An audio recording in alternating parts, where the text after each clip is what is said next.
ونصلی علی رسولہ الکریم۔ رمضان المبارک میں مسلمان خواتین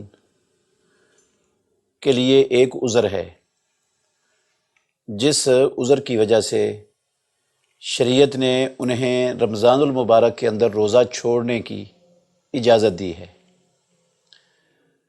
اور بعد میں رمضان کے بعد وہ ان چھوڑے ہوئے روزوں کی قضائی دیں گی، قضائی ان پر لازم ہوگی۔ یہ حیض اور نفاس ہر آدم کی بیٹی کی فطرت کا اللہ رب العالمین نے حصہ بنایا ہوا ہے۔ ہر بالغ عورت اور ہر وہ شادی شدہ عورت، اس کو حیض اور نفاس کا سامنا کرنا پڑتا ہے۔ تو جب حیض شروع ہو جائے، حیض آ جائے، تو ان دنوں میں وہ روزہ چھوڑ دے گی، یا نفاس میں داخل ہو جائے تو نفاس کے دنوں میں روزہ چھوڑ دے گی، اور جتنے روزے چھوٹے ہوں گے ان کی رمضان المبارک کے بعد جب اس کے لیے سہولت ہو اتنے روزوں کی قضا دے گی۔ سارے فقہاء کا، اہل علم کا اس بات پر اتفاق ہے کہ حیض یا نفاس کی حالت میں مسلمان عورت کے لیے روزہ رکھنا جائز نہیں ہے۔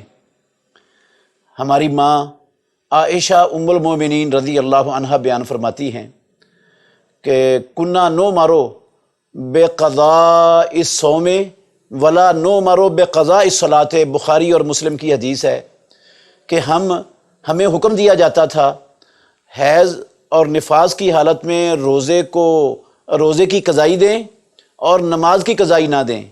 نماز اللہ رب العالمین نے ان دنوں کی مسلمان عورت کو معاف کر دی ہوئی ہے، وہ پڑھے گی بھی نہیں اور قضائی بھی نہیں دے گی۔ البتہ روزے کی چھوٹ ہے، وہ ان دنوں میں رکھنا اس کے لیے جائز نہیں ہے، چھوڑ دے گی، اور بعد میں اتنے روزوں کی قضائی اس پر لازم ہے۔ یہ کہتی ہیں ہماری ماں، نو مرو بے قضاء الصوم، ہم روزے کی قضائی کا حکم دیے جاتے تھے، اور یہ حکم رسول اللہ صلی اللہ علیہ وسلم کا تھا، ان کی طرف سے حکم دیا جاتا تھا، کسی اور طرف سے نہیں تھا۔ جس طرح ابو سعید خدری رضی اللہ عنہ کی روایت میں حدیث ہے کہ رسول اللہ صلی اللہ علیہ وسلم نے فرمایا، الیس احداکن اذا حاضت لم تصلی ولم تصم فذلک من نقصان دینہا، کیا تم میں سے ایک عورت جب اس کو حیض آ جاتا ہے تو نہ وہ روزہ رکھتی ہے نہ وہ نماز پڑھتی ہے، یہ اس کے دین کا نقصان ہے؟ تو کیا ایسا نہیں ہے؟ یہ بھی صحیح بخاری اور مسلم کی حدیث ہے۔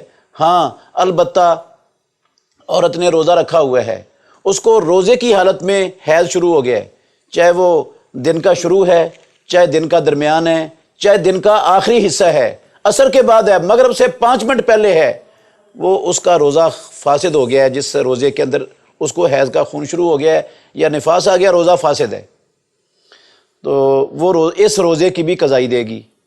اور اگر رات کو کسی ٹائم عورت پاک ہو گئی ہے، خون اس کا بند ہو گیا، ابھی اس نے غسل نہیں کیا، اور روزہ وہ رکھ سکتی ہے، فجر کے طلوع ہونے کے بعد وہ غسل کر لے۔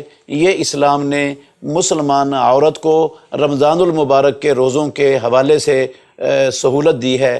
اللہ رب العالمین کا فضل اور احسان ہے یہ مسلمانوں پر کہ اللہ اپنے بندوں کو تنگی اور سختی میں ڈالنا پسند۔ ترین صدقہ جاریہ حاصل کرنے کے لیے اس ویڈیو کو لائک، کمنٹ اور شیئر کرنا مت بھولیں۔